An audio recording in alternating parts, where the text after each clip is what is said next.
오늘도 저에게 한날의 승리를 주실 줄 믿습니다. 그 주님 바라보며 나아가시길 바랍니다. 오늘 저희가 함께 묵상할 말씀은 고린도전서 10장 14절부터 22절까지의 말씀입니다.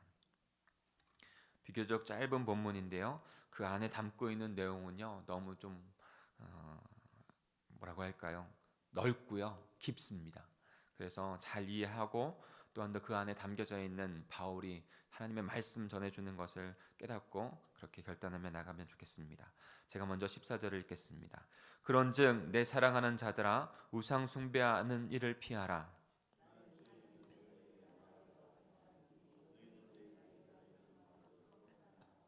우리가 축복하는 바 축복의 자는 그리스도의 피에 참여함이 아니며 우리가 떼는 떡은 그리스도의 몸에 참여함이 아니냐.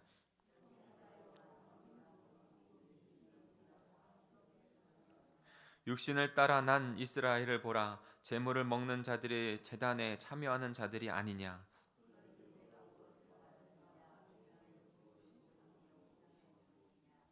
무릇 이방인이 제사하는 것은 귀신에게 하는 것이요 하나님께 제사하는 것이 아니니 나는 너희가 귀신과 교제하는 자가 되기를 원하지 아니하노라.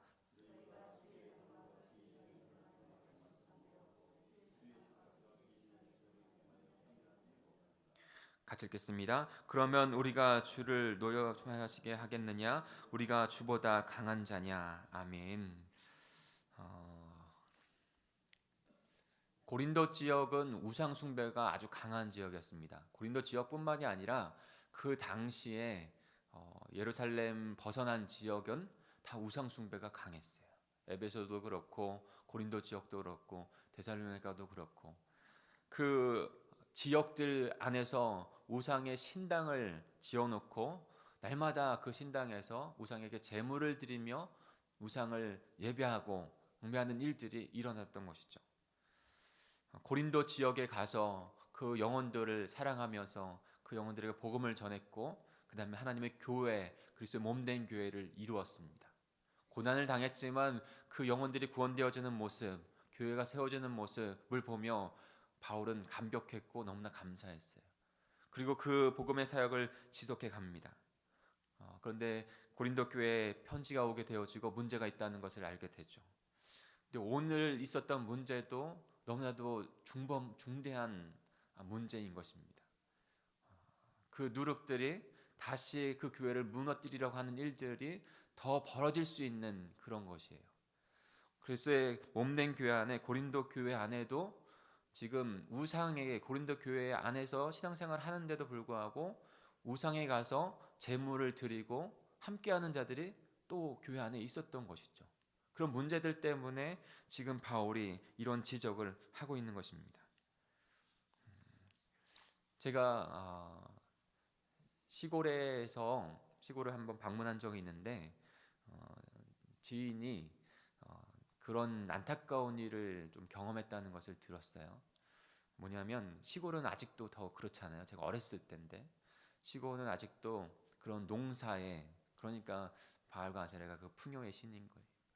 농사를 지는 분들은 그 비와 가뭄에 아주 민감하지 않습니까? 그러니까 기후제들 아직도 지내요. 근데 교회 안에서 신앙생활하는 분이었는데 신앙생활을 하면도 불구하고 자꾸 옆에 있는 동료 그 이웃 주민들이 기후제를 지내는데 참여를 꼭 하자고 이렇게 좀 설득을 했나 봐요. 그러니까 마지못해서 그걸 참여했어요. 참여한 거예요. 참여했어요. 근데 그 목사님이 그 사실을 알았어요. 그 목사님이 조금 더 강경하셨던 분인 것 같아요. 그래서 출교를 시켰어요. 예, 안타깝게도 출교를 했어요. 돌아올 수 있도록 그 다음에 좀 이렇게 회개하는 마음도 있어서 그냥 뭣도 모르고 나간 것이라 그냥 좀 이렇게 다시 돌이킬 수 있게 하는 것을 가졌으면 더 좋았을 뻔했던 사건이었는데 그러지 못하고 이 목사님은 지금 엄중하게 본 거예요. 엄중하게 그것에 참여했다고 생각하는 거예요. 그러니까 출교할 수밖에 없었다고 그렇게 이야기를 전해 들었어요. 안타까운 마음이죠. 오늘 그런 일이 있었던 거예요. 고린도 교회에. 13절에 보면 내가 감당할 시험 밖에는 너희가 당할 것이 없나니 오직 하나님은 미쁘사 너희가 감당하지 못할 당함을 허락하지 아니하시고 시험 당할 쯤에는 또한 피할 길을 내사 너희를 능히 감당하게 하시느니라라고 말씀하셨죠. 그러니까 하나님의 백성, 하나님의 자녀된 자들은 하나님께서 이와 같이 포기하지 아니하시고 한계 이상으로 내밀지 아니하시고 언제나 그 상황들을 이겨서 믿음으로 더 자라가게 하게 주님께서 인도하신다는 거예요. 감당하게 하신다는 거예요. 무엇입니까? 하나님의 백성 하나님께서 챙기시고 먹이시고 입히신다는 겁니다. 그런데 14절에 보면 다음과 같이 말씀하십니다. 그런즉 내 사랑하는 자들아 내 백성아 그러니 우상 숭배의 일을 피하라 라고 말씀하시는 겁니다. 우상 숭배에 참여하지 말라는 거예요. 바울은 자신이 지켜줄 수 있다고 생각하는 지금 그 고린도 지역이 그것이 팽배했던 것입니다. 우상 숭배에서 벗어나야 된다고 말하고 있는 것이에요. 마치 주일에 말했던 큰 물이 자신을 지켜줄 수 있고 자신의 부를 채워줄 수 있는 그 정도로 예수 그리스도를 바라봤는. 그래서 언제든지 그 우상이 나에게 더 큰 그 우상이 힘센 우상이 오면 작은 우상은 버려버리고 또 다른 우상을 찾는 그와 같은 일들이 지금 고린도 교회의 그 공동체 안에도 그 일들이 일어나고 있다는 거예요. 이쪽에 한 발, 저쪽에 한 발. 근데요, 우상 숭배는요, 더 어저께도 조금 말씀드렸지만 오늘 그 더 많은 실체들이 좀 나오는데 우상 숭배한다는 것은 더 영적인 부분에서 악함을 뜻하고 있습니다. 태초에 그 하나님께서 이 땅을 창조하시고 아름다운 하나님의 나라 에덴 동산을 이루셨는데 그곳에서 아담과 하와가 사단의 유혹에 넘어가서 자신이 하나님이 되려고 했던 것에서 지금 우상 숭배가 비롯되어지는 것을 우리는 보게 됩니다. 그리고 나서 자신이 하나님이 되어서 자신을 지켜줄 것을 만든 것. 우상들은요, 좀 이따 보겠지만 바울은 아무것도 아니라고 선포합니다. 왜요? 진짜로 아무것도 아니기 때문에. 우상은 그 진짜 신이 아니기 때문에. 우리는 알고 있죠. 유일하신 신은 바로 하나님밖에 없으세요.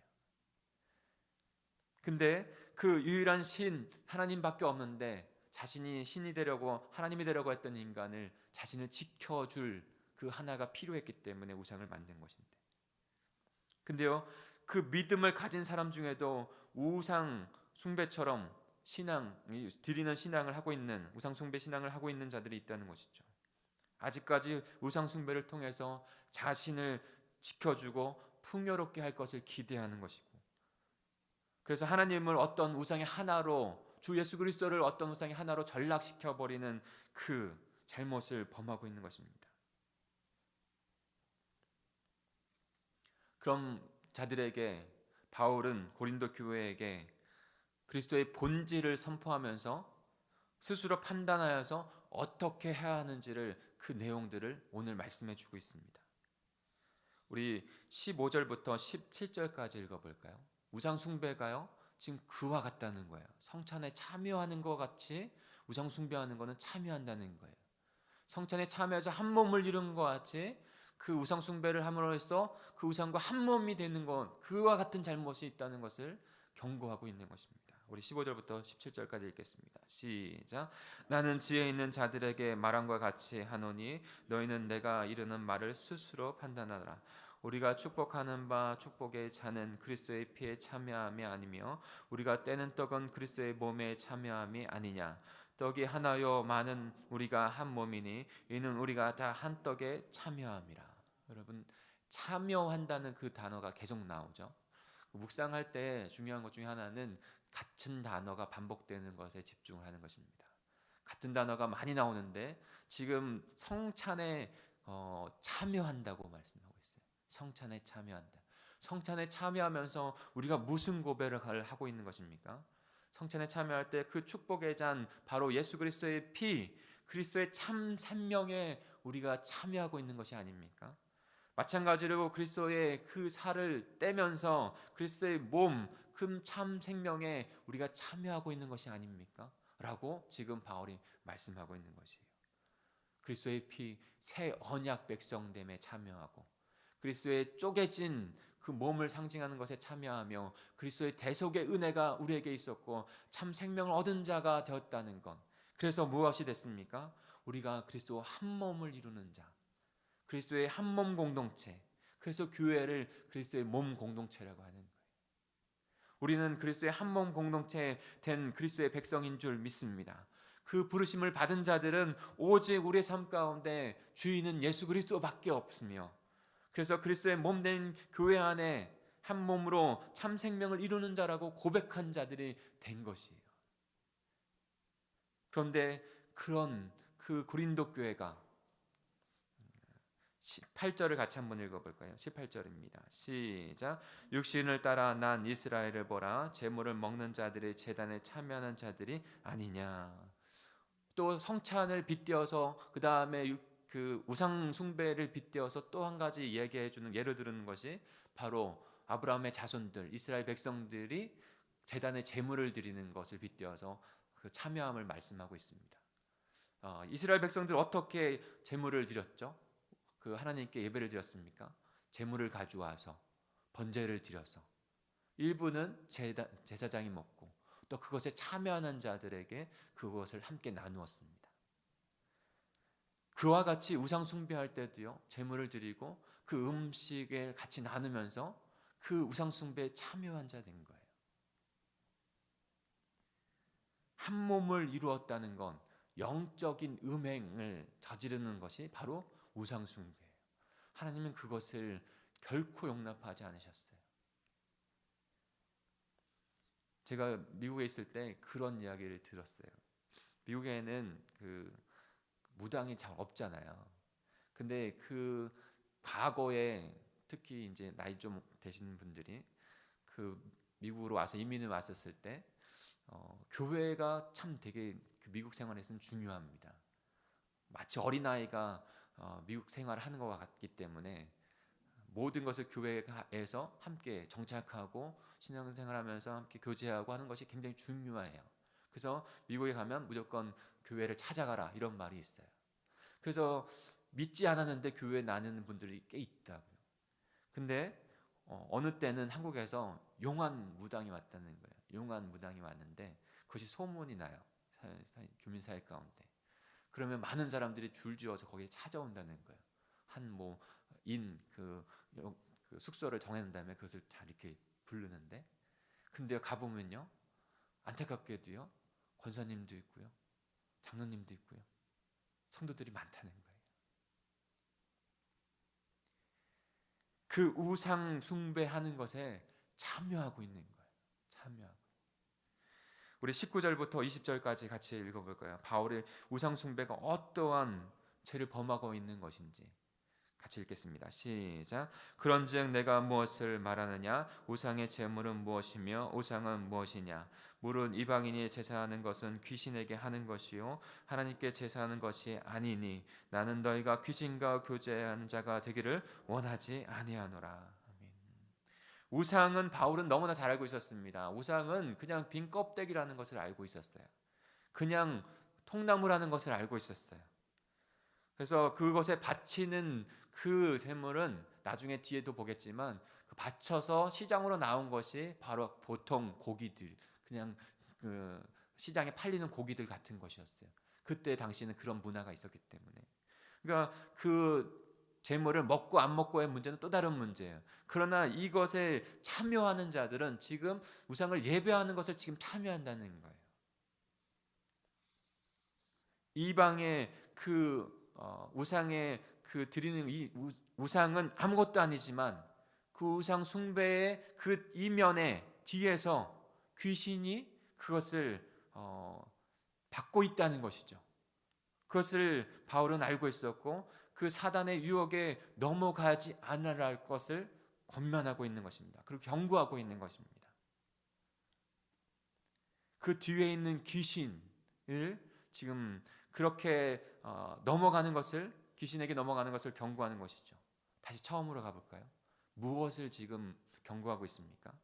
그 사단의 유혹에 넘어가서 자기 자신이 주인이 되어서 하나님을 저버리고 하나님을 그 정도, 예수 그리스도를 그 정도로 그래서 그 태초에 범했던 그 죄악들을 동일하게 범하는 그 우상 숭배에 참여하는 자가, 그래서 우상과 하나가 되는 자가 되는 것을 지금 경고하고 있는 것입니다.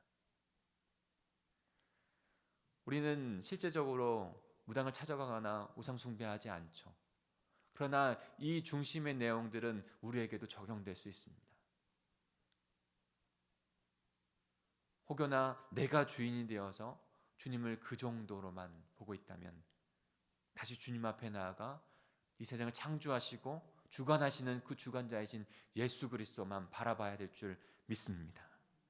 바울은 절대로 한날은 주님께 잔치하고 또 이튿날은 우상 숭배하며 마귀와 함께 연합할 수 없다고 경고하고 있습니다. 세상과 함께 할 수 없고 세상과 연합할 수 없는 것이 그리스도의 삶인 것을 우리에게 분명하게 말씀해 주고 있습니다. 우리 21절 22절 같이 읽어볼까요? 21절 22절입니다. 시작. 너희가 주의 잔과 귀신의 잔을 겸하여 마시지 못하고 주의 식탁과 귀신의 식탁에 겸하여 참여하지 못하리라. 그러면 우리가 주를 노엽게 하시겠느냐? 우리가 주보다 강한 자냐? 주의 잔과 귀신의 잔을 겸하여, 주님의 식탁과 귀신의 식탁을 겸하여 참여할 수 없다는 것입니다. 내가 주인이 되는 삶, 하나님을 주인으로 삼는 삶, 겸하여 살아갈 수 없다는 것입니다. 우리가 세상처럼 무당을 찾아가거나 우상 숭배를 하지 않지만 더 근본적으로 창조주 하나님께 나아가 그분을 나의 구주, 나의 주님, 나의 생명을 주신 분, 그분을 고백하는 삶을 우리는 살아가고 있습니다. 그리스도의 피, 그리스도의 생명의 참생명에 참여하는 자가 되었고 그리스도의 몸, 그의 깨뜨리신 몸에 참여하는 자가 되었어요. 그러니 어찌 우리가 그 주님을 노엽게 하는 그 우상 숭배하는 것 같은 삶을 살아갈 수 있겠습니까? 그럴 수 없는 것이죠. 주님의 진노하심에 우리가 거하는 삶을 살 수 없는 것이죠. 사랑하는 성도 여러분, 이렇게 마무리를 주님 앞에 드리길 원합니다. 내 삶을 다시 주님께 드리는, 온전히 드리는, 주님은 파트를 원하지 않으세요. 나눠진 마음을 원하지 않으세요. 내 삶의 주인은 나는 조금이고 그 주님은 또 조금이고 그 어떤 물질에는 조금이고 나의 자녀에게는 조금이고 이렇게 나누어진 삶을 원하지 않으세요. 온전한 마음을 주님 받으시길 원하십니다. 주님된 구주됨을 인정하고 나의 온전한 마음을 주님 앞에 드리고 그렇게 주님을 영광 올려드리며 주님의 거룩한 그리스도의 몸된 공동체를 소중하게 이루어가는 우리 가정 가운데, 목장교회 가운데, 우리 공동체 가운데 그렇게 이루어가시는 저 여러분 복된 공동체가 되기를 간절히 축복합니다. 우리 같이